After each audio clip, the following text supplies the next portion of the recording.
Contextual analysis is, I think it's a relatively simple concept, but many times people don't have the information necessary to do it.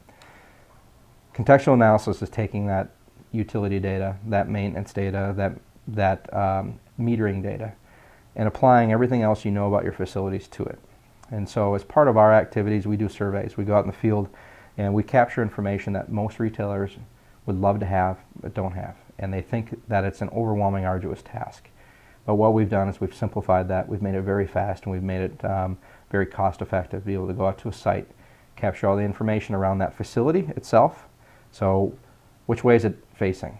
Why does that matter? Okay, well, if it's facing to the north, we know that there's a higher wind potential coming into the front door if it's facing north. So if you look at energy performance and we know it's facing north, you can then say it makes sense that it's X% higher on its energy use simply from the direction of the facility. Same thing with roof type. If I've got a white roof, which is a lot of what the people do in the southeastern or southwestern United States, it has higher reflection, which means lower AC cost. White roof campaigns is one of those rebates and incentive programs that the nation puts out, the Department of Energy puts out.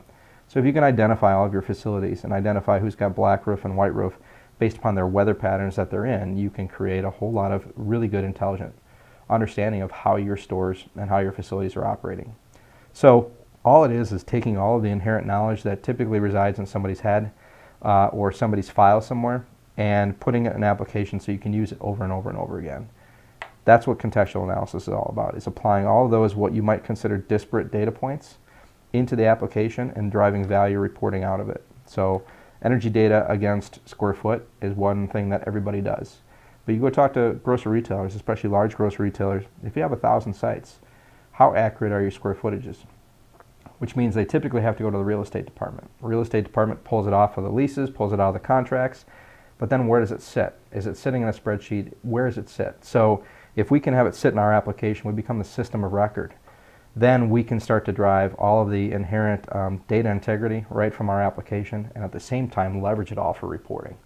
And when we talk about reporting, I'm not talking about looking at a static piece of paper with a nice pie chart or a nice graph chart. That's yesterday. It's what that has to tell me is what decision do I need to make to save money today. And there's a lot of people that get caught up on pretty graphs and pretty pictures. We can produce lots of pretty pictures and lots of pretty graphs. It's not going to save you a penny.